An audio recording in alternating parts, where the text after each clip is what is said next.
que me amou e a si mesmo se entregou por mim.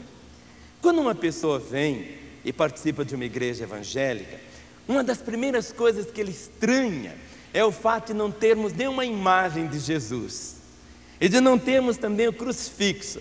E a pessoa fica assim: você não tem nenhuma imagem de Jesus aí na sua igreja? Eu digo para ele: olha, abra seus olhos, está cheio de Jesus aqui. Ele fica olhando assim: mas onde está Jesus? Dê uma olhadinha para a pessoa que está ao seu lado, que você vai ver. Compreende? Compreende essa verdade? É isso que a palavra, o Paulo está dizendo: eu estou crucificado com Cristo, logo, já não sou eu quem vive, mas é Cristo que vive em mim. Cristo que vive em mim, e esse viver que agora tenho na carne, vivo pela fé no Filho de Deus que me amou e a si mesmo se entregou por mim. Quando você pode dizer isto, não sou eu quem vivo, mas é Cristo que vive em mim. Agora, como que é esse viver? Como que é esse viver com Cristo? Como é estar crucificado com Cristo? A palavra diz, Jesus disse: se alguém quer vir após mim, negue-se a si mesmo, tome cada dia a sua cruz e siga-me. Cada dia. Muitas vezes você diz: não, hoje é o domingo, é o dia que eu vou tomar a cruz, eu vou viver crucificado, vou ficar com meu coração cheio de amor por Jesus. Mas a Bíblia diz o quê? Cada dia. E cada dia o que é? Segunda, terça, quarta, quinta, sexta, sábado, domingo, segunda, terça, quarta, cada dia. Vem cá, André. Eu vou chamar o André porque alguns irmãos ficam constrangidos quando eu chamo as pessoas aqui, porque tem que fazer alguma coisa. Vem cá. Imagine se o André olha a cruz, perceba como se fosse a cruz, assim. Paulo diz: eu estou crucificado com Cristo. Mas para ele estar crucificado com Cristo, ele precisa estar o quê? Pregado na cruz. Uma pessoa pode pregar os pés na cruz? Pensa um pouquinho. Pode pregar? Pode. Pode sim. Não pode? Ele pode pregar uma mão na cruz? Pode. E essa aqui? Não. Para pregar essa aqui, sabe o que vai acontecer? Tem aquele irmão chato que vai pregar você na cruz.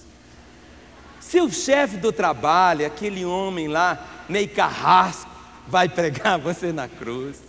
Outras vezes vai ser sua mulher, outras vezes seu avô, outras vezes sua sogra. A sogra gosta de pôr os genros na cruz. Ou seja, você não precisa preocupar que não vai faltar alguém para colocar a outra mão na cruz. Não é verdade? Agora, a pessoa que está na cruz, está aí, pregadinho. Uma das primeiras coisas que vai acontecer, o que é? Quem está na cruz, pregada, não tem jeito de olhar para trás, porque ele não consegue virar. Ele não pode olhar para trás. Ele só pode olhar para frente e olhar para cima. Mas ele não pode olhar para trás. Não tem jeito de olhar para trás. Quando ele dizia: eu estou crucificado com Cristo, ele dizia exatamente isso. E a pessoa que está crucificada, ela não tem mais vontade. Não é verdade? Ela diz assim: eu vou para tal lugar, fique crucificado. Ele não tem liberdade. Ele não pode colocar a mão no bolso, ou seja, está aqui. E a pessoa que está crucificada, ela não pode tirar o rosto de uma única direção. Ela caminha. Paulo, o antigo carrasco, ele dizia isso: estou crucificado com Cristo. Não é no sentido literal, não é um sadismo, Não é isto, não é que o cristão vai viver a vida falando assim: bem, se eu for viver agora com Cristo assim, e se eu for levar a vida cristã a sério, a minha vida não vai ter prazer, eu não vou ter nunca alegria, eu não vou nem me casar. Não é, pelo contrário. O homem só é pleno e a vida dele só é autêntica quando ele tem os olhos abertos para entender toda esta realidade da identificação da vida dele com Jesus. É este o tesouro. Quando você tem a compreensão de quem você é, da sua identidade, da sua identificação com o Senhor. Paulo dizia: logo, já não sou eu quem vive, mas Cristo vive em mim. Tá bom, né? Cristo vive em mim. Se Cristo vive, o que é a vida do Senhor? Seu modo de falar, seu modo de olhar, seu modo de andar, seus compromissos, sabe, é diferente. As pessoas, ao entrar em contato com você, vão perceber algo. Jesus não é uma pessoa chata. Quando nós falamos sobre amar os homossexuais, imagine, no grupo ali de Jesus, eu acho que devia ter muitos. Jesus os acolhia, mas ele não concordava com o pecado deles, ele os perdoava. Sabe quando você encontra uma pessoa tão desmunhecada, e no momento quando Jesus entra na vida dela, endireita, ele passa a ser homem, macho mesmo.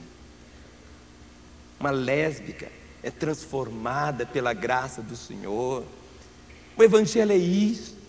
Meus irmãos, Jesus, a palavra nos diz que não fomos nós, de forma alguma. Não é pelos nossos méritos, não são nossos méritos, nossas virtudes, mas Ele escolheu nos amar. Por isso que Paulo, aqui de uma forma tão clara, ele proclama esta verdade: já não sou eu quem vive, mas Cristo vive em mim. E como que é esse viver de Cristo? Ele diz: vivo na fé, vivo pela fé no Filho de Deus que me amou e se entregou a si mesmo por mim. Note essa expressão, que me amou. A pessoa que com certeza deveria ser menos amada por Jesus não seria Saulo ou Paulo. Imagine, você pensasse num carrasco, Hitler, aquele lá do Camboja que foi preso agora, aquele Pol Pot, matou 3 milhões de pessoas. Amar uma pessoa daquela, você diz: eu amá-lo? Mas sabe, quando o seu coração tem essa verdade da vida de Jesus na sua vida, há liberdade em você amar as pessoas. É a vida do Senhor. Muitas vezes as pessoas acham assim: agora que eu sou crente, aleluia, eu tenho Jesus. Sabe, a coisa mais maravilhosa é caminhar com o Senhor.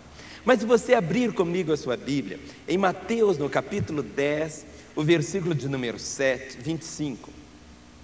Mateus, capítulo 10, versículo 25. Leia mesmo na Bíblia, porque se você não ler, você vai ficar para trás. Mateus 10, 25. Jesus diz assim: basta ao discípulo ser como seu mestre, e ao servo como seu senhor. Se chamaram Beelzebu ao dono da casa, quanto mais aos seus domésticos. Jesus está falando, a meu respeito, a seu respeito, que seguir, servir o Senhor, ter o Senhor na vida, envolve também perseguições, calúnias. Jesus diz: basta ao discípulo ser como o seu mestre. Quem é o nosso mestre? Jesus. E ele diz: e ao servo como seu senhor. Quem é o nosso Senhor? Jesus. Se chamaram Beelzebu, Beelzebu que é? Diabo, demônio, capeta, é o nome de Satanás aqui. Se chamaram Beelzebu ao dono da casa, quanto mais aos seus domésticos. Algumas pessoas imaginam assim: Na vida cristã existem alguns estágios, e uma das coisas tão bonitas é que existe isso.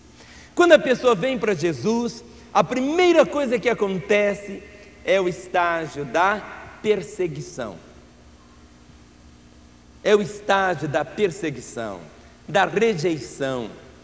Quando você diz aos seus amigos: olha, eu agora sou crente, eu tenho Jesus.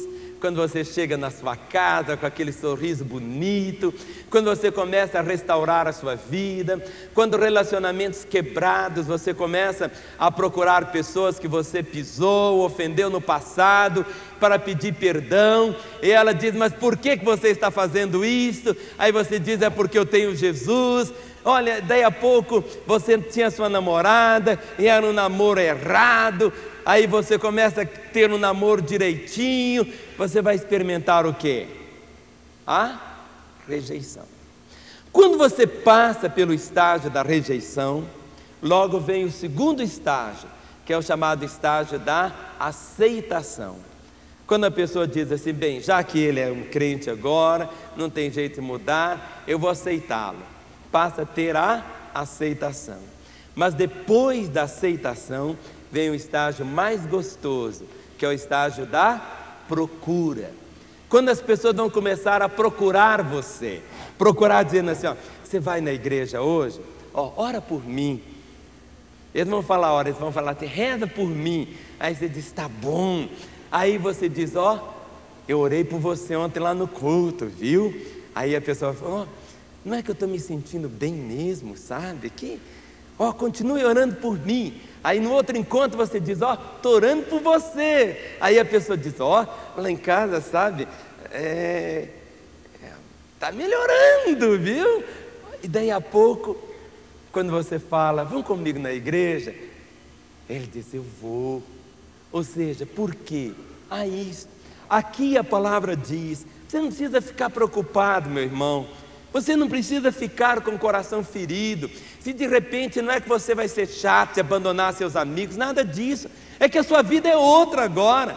Antes, seus amigos iam lá quando você viajava, ia para outra cidade, caía na gandaia, fazia mil coisas. Hoje você fica no hotel bonitinho, lendo a Bíblia, orando, né? Deixou o Playboy para um lado, está lendo a Bíblia. Aquilo é um impacto muito grande. Sua vida agora, os outros começam: olha, o que está havendo com você? Antes você sentava lá na rodinha, eles passavam a bebida, você estava lá, bebia com eles, e agora você diz: não, mineral. Aí eles vão olhar assim para você, meio esquisito, falar: o que houve? Aí o testemunho começa a passar, não é verdade? E os outros vão começar a olhar, e você vai perceber que a vida, ela é muito mais do que as coisas. É a vida de Jesus, é esta vida. E daí a pouco você vai ganhá-los para o Senhor.